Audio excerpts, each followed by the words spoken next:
और व्यक्ति के जीवन में कई बार ऐसी घटनाएं घटती हैं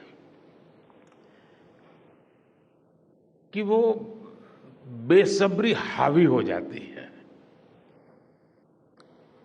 इस बार मेरे साथ भी ऐसा ही हुआ है।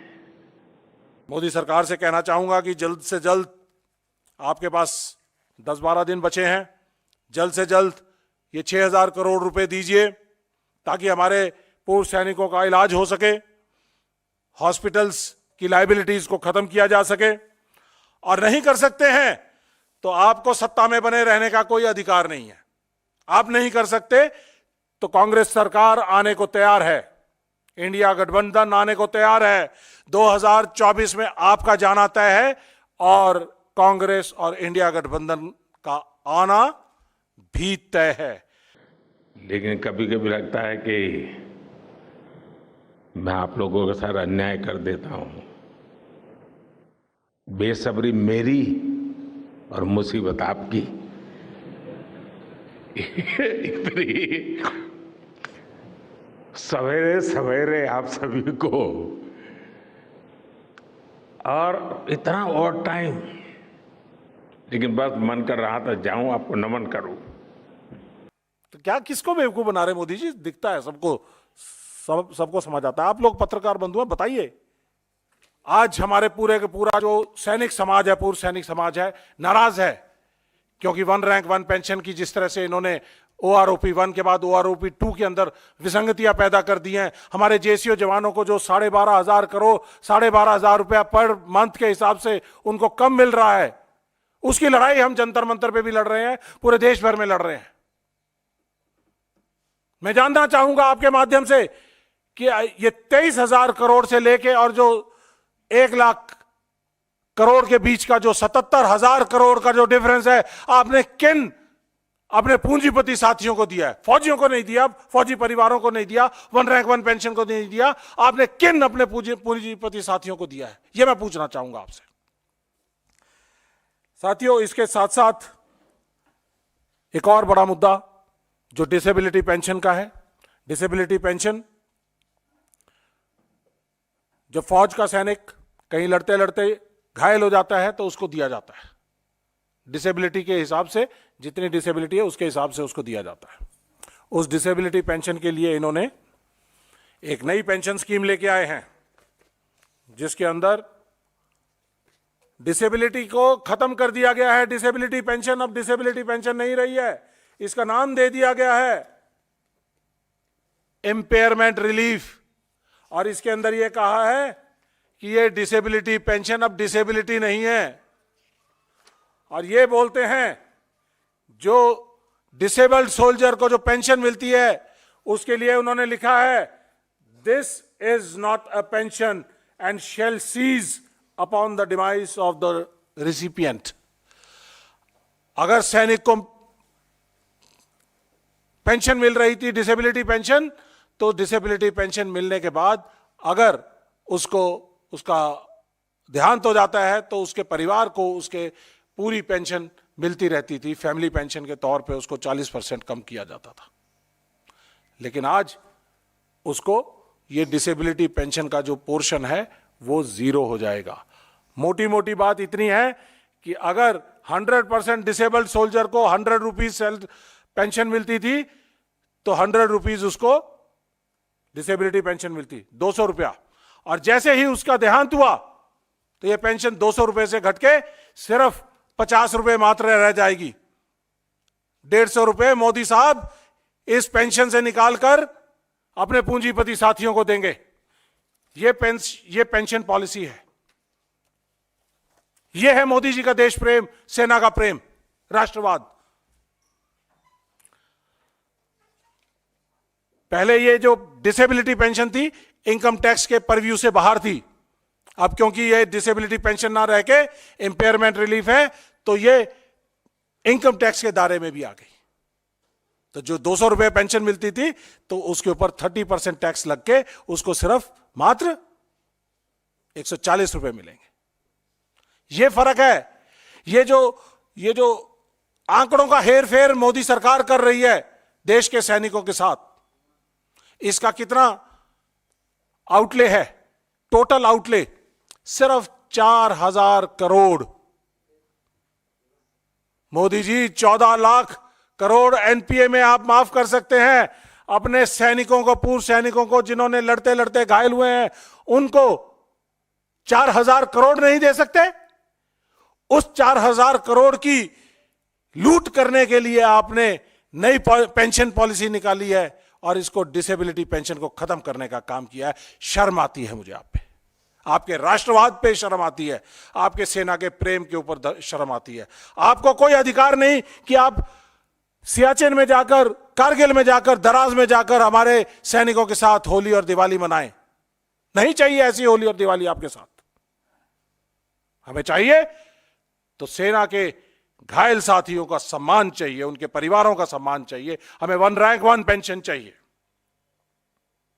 और इसका एक और पहलू, जो डिसेबिलिटी पेंशन्स किसी सैनिक को मिल रही थी, उसके खिलाफ मोदी सरकार की मिनिस्ट्री ऑफ डिफेंस उनके खिलाफ सुप्रीम कोर्ट में जा रही है। आर्म्ड फोर्सेस ट्राइब्यूनल्स, उन्होंने जो फैसले किए हैं, उन फैसलों के, सैनिकों के हक में फैसले किए हैं और उन फैसलों के खिलाफ पीआईएल अभी दायर की गई है। ऐसी ही पीआईएल पहले 2019 में भी दायर की हुई थी। और 2019 के अंदर इलेक्शंस, क्योंकि जनरल इलेक्शंस आ रहे थे, तो उस समय पर मोदी जी ने इसका संज्ञान लेते हुए वो सारे के सारे केसेस सुप्रीम कोर्ट से विड्रॉ कर दिए। आज फिर तकरीबन 3,000 के करीब ऐसे केसेस हैं जो डिसेबल्ड सोल्जर्स के आर्म्ड फोर्सेस ट्राइब्यूनल ने उनके हक में फैसले किए हैं और उसके बाद उसके खिलाफ सुप्रीम कोर्ट के अंदर और हाई कोर्ट के अंदर मोदी सरकार जा रही है। सुप्रीम कोर्ट ने कहा है कि जिस मेडिकल कंडीशन के अंदर आप एक सैनिक को सेना में भर्ती करते हो, तो रिलीज के टाइम पे उसकी वही मेडिकल कंडीशन होनी चाहिए। उसके तहत अगर उसकी कोई भी मेडिकल कंडीशंस में फर्क होता है तो वो सेना के स्ट्रेस, ट्रेन, लड़ाई और सब चीजों को संज्ञान में लेते हुए वो सैनिक की डिसेबिलिटी मानी जाए।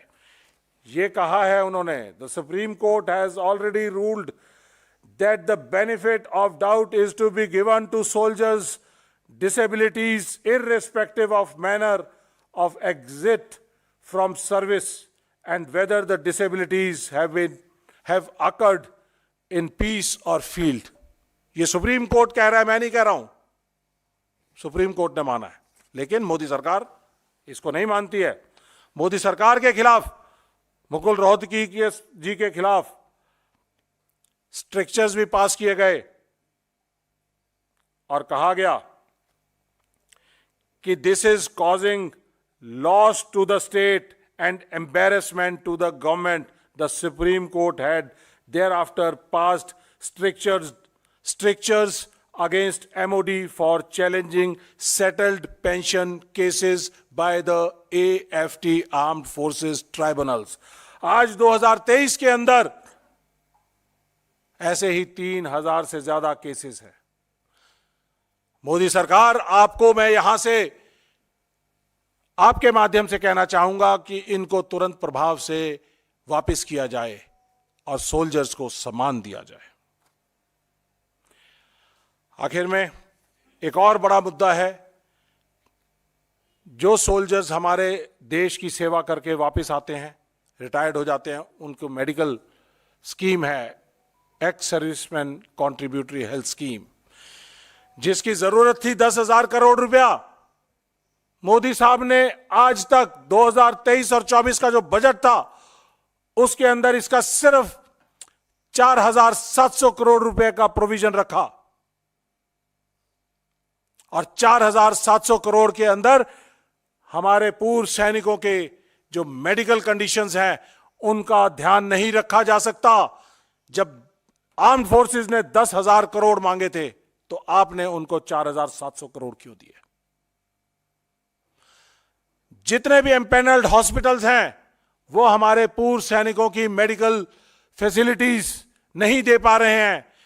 उनके 6,000 करोड़ के बिल लंबित हैं और जब पूर्व सैनिक वहां पर अपनी रख रखाव के लिए, अपनी हेल्थ कंडीशंस के लिए जाता है तो उसको वापस कर दिया जाता है कि अभी सरकार ने पैसे नहीं दिए हैं तो इसलिए आपका इलाज हम नहीं करेंगे। पहले सरकार को बोलिए कि पैसे दें तब हम आपका इलाज करेंगे। क्या आप अपने पूर्व सैनिकों के साथ ऐसा व्यवहार बर्दाश्त करेंगे? मेरे ख्याल से नहीं करेंगे। देश के पूर्व सैनिकों ने अपना यूथ दिया है देश को। आज कोई 70 साल का, 80 साल का, 90 साल का है, उसका ध्यान रखना, उसका इलाज करना, उसकी हेल्थ कंडीशंस का संज्ञान लेना, ये देश की जिम्मेदारी है बुनियादी तौर पे। और देश की बुनियादी आप लोग टैक्स दे रहे हैं, लेकिन मोदी साहब इस पैसे को साइफन आउट करके अपने साथियों को, पूंजीपति साथियों को दे रहे हैं। लेकिन देश के पूर्व सैनिकों के इलाज में जो पैसा चाहिए वो नहीं दे पा रहे हैं। तो इसमें मोदी सरकार से कहना चाहूंगा कि जल्द से जल्द, आपके पास 10-12 दिन बचे हैं, जल्द से जल्द ये 6,000 करोड़ रुपए दीजिए ताकि हमारे पूर्व सैनिकों का इलाज हो सके, हॉस्पिटल्स की लायबिलिटीज को खत्म किया जा सके। और नहीं कर सकते हैं तो आपको सत्ता में बने रहने का कोई अधिकार नहीं है। आप नहीं कर सकते तो कांग्रेस सरकार आने को तैयार है, इंडिया गठबंधन आने को तैयार है। 2024 में आपका जाना तय है और कांग्रेस और इंडिया गठबंधन का आना भी तय है। और मोदी जी, आपको याद दिलाना चाहूंगा, एक संज्ञान के माध्यम से रामधारी सिंह दिनकर जी ने अपनी रचना रश्मि रथी के अंदर कहा था, जब श्री कृष्ण पांडवों के लिए 5 गांव मांगने गए थे कि महाभारत का युद्ध ना हो, लेकिन दुर्योधन वो भी दे ना सका। मोदी जी, आज पूर्व सैनिक आपसे अपनी सही असली वाली 1 रैंक 1 पेंशन जो यूपीए सरकार ने 26 फरवरी 2014 को दोनों ही लोकसभा और राज्यसभा में पास करवा कर दी थी, हमें वो 1 रैंक 1 पेंशन चाहिए। हमें कोई भी विसंगति 1 रैंक 1 पेंशन की नहीं चाहिए। हमें समान एमएसपी सभी जवान, ऑफिसर और जेसीओ की चाहिए। हमें डिसेबिलिटी पेंशन जो पहले थी वो डिसेबिलिटी पेंशन चाहिए। आपकी ये इंपेयरमेंट रिलीफ नहीं चाहिए। हमें देश के पूर्व सैनिकों के इलाज के लिए जो 10,000 करोड़ रुपए का आउटले था वो पूरा का पूरा चाहिए ताकि उनका इलाज किया जा सके। और अगर नहीं दे पाएंगे तो पूर्व सैनिकों ने और देश की जनता ने फैसला कर लिया है कि आपको 2024 में चलता करेंगे। मैं सिर्फ यही कहूंगा, रामधारी सिंह दिनकर जी की रचना में जैसा उन्होंने कहा था, जब नाश मनुज पर छाता है तो पहले विवेक मर जाता है। दुर्योधन वह भी दे ना सका, आशीष समाज की ले ना सका। मैं ये पैरेलल्स ड्रॉ करना चाहता हूं कि मोदी जी वो भी दे ना सके, आशीष समाज की ले ना सके, उल्टे हरि को बांधने चले, जो था असाध्य उसको साधने चले। जब नाश मनुज पर छाता है तो पहले विवेक मर जाता है। अपना विवेक जगाइए मोदी जी, वरना पूर्व सैनिक समाज 1 करोड़ 16 लाख लोगों का जो परिवार है वो आपको यहां से चलता करने के लिए तैयार है। धन्यवाद। सवाल जी। Thank you very much. आपके जो सवाल हों इसी इशू पे, रिक्वेस्ट ये है कि इसी मुद्दे पर जो भी सवाल हों उनका कर्नल रोहित चौधरी जवाब देंगे। Yes, we have taken up issues. हमारी मल्टीपल ऑर्गेनाइजेशंस हैं, इंडियन एक्स सर्विसमैन मूवमेंट ने, मेरे पास अभी लेटर्स यहाँ नहीं है, लेकिन हमने पूरा अपना 14 पॉइंट का हमने डिमांड्स जो हैं वो मिनिस्ट्री ऑफ डिफेंस को दिया है। Directorate of ex serviceman welfare DSW, उनके साथ मीटिंग्स हो चुकी हैं, सब बात मान रहे हैं, लेकिन देने को तैयार नहीं है। मिनिस्ट्री ऑफ डिफेंस आगे ले जाती है, सेना बार बार कह रही है, सेना ने ये पॉइंट सितंबर 2023 में जो आर्मी कमांडर्स कॉन्फ्रेंस थी उसके अंदर ये बड़ा पॉइंट था, और भी बहुत सारी चीजें थी, लेकिन ये भी एक पॉइंट था। इसको उन्होंने संज्ञान नहीं लिया, भेजा हुआ है, लेकिन मोदी साहब के पास फुर्सत नहीं है कि सेना के बारे में बात कर सके या सेना को दे सके।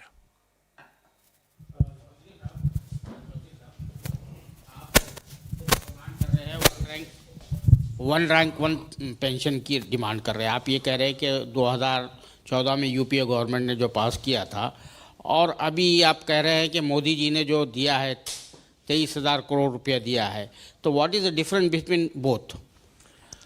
देखिए, वन रैंक वन पेंशन का बड़ा सिंपल सा डेफिनेशन है। ये मैं आपको थोड़ा सा आप लोगों के समझ के लिए मैं आपको ये 26 फरवरी 2014 का यूपीए का ये ऑर्डर है, इसके अंदर एक डेफिनेशन दी गई थी। वन रैंक वन पेंशन बड़ा सिंपल, समान रैंक, समान लेंथ ऑफ सर्विस, समान पेंशन, चाहे वो कभी भी रिटायर हुआ हो या आगे कभी रिटायर होगा, सबकी सेम पेंशन, ये माना गया। लेकिन ये क्राइटेरिया, अगर ये माना, ये इंप्लीमेंटेशन ऐसे होती तो आज कोई भी विसंगति पैदा नहीं होती, लेकिन उन्होंने उसको इस तरह से ना देकर वन रैंक वन पेंशन की जगह वन टाइम एनहेंसमेंट दी है, जो 2014 में हुई। 2014 में जो डिमांड कर रहे थे, टोटल आउटले था 8,300 करोड़ का। जब नवंबर 2015 में ऑर्डर निकाला तो उसके अंदर इसको रिड्यूस कर दिया गया 5,300 करोड़ में, तो 3,000 करोड़ गायब हुए। तो कहीं ना कहीं तो फर्क हुआ। उसके अंदर यह कहा गया कि जो वॉलंटरी रिटायरमेंट आते हैं तो उन लोगों को इससे वन रैंक वन पेंशन से दूर रखा जाएगा। क्यों? फौज में पेंशनधारी तभी बनता है जब उसकी 20 साल की सर्विस हो जाती है। अफसर जवान 15 साल की सर्विस हो जाती है, तब उसको पेंशन मिलती है। हमारे यहां कोई सिस्टम नहीं है वॉलंटरी रिटायरमेंट का।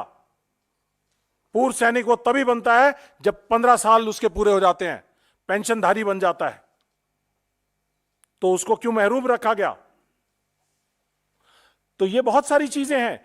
इन्होंने लगातार, हम इस बात को उठा रहे हैं, 2019 के अंदर इसकी इक्वलाइजेशन की गई।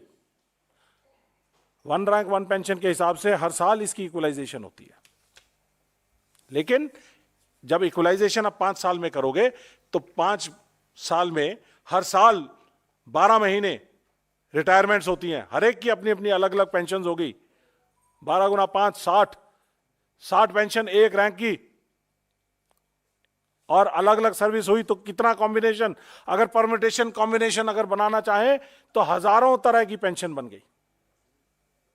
तो यह फर्क है। हमारा सिर्फ सवाल यह है कि आप देश से और देश के सैनिकों से झूठ नहीं बोल सकते। आपने 1 लाख करोड़ कैसे बनाया जब 2022 के अंदर टोटल आउटले अभी तक का 23,000 करोड़ था? कोई बात नहीं, ठीक है। तो ये सब 23,000 करोड़ था, तो आज उसको 1 लाख करोड़ कैसे बना दिया? मैं सवाल सिर्फ एक पूछना चाहूंगा कि 70,000 करोड़ अगर अक्टूबर 2023 में था, तो आज 3 महीने के अंदर वो 1 लाख करोड़ कैसे हो गया? 30,000 करोड़ कहां बढ़े? इतनी स्पीड से तो मोदी साहब, मेरे ख्याल से अगर हम 10 साल की जीडीपी लगाएं तो 10 साल की जीडीपी भी नहीं बढ़ सकती है। ग्रोथ रेट कितना? 33%। जीडीपी का ग्रोथ रेट क्या है? 6%। तो आप 33% तो 3 महीने में बढ़ा गए। तो क्या किसको बेवकूफ बना रहे मोदी जी? दिखता है सबको, सबको समझ आता है। आप लोग पत्रकार बंधु हैं, बताइए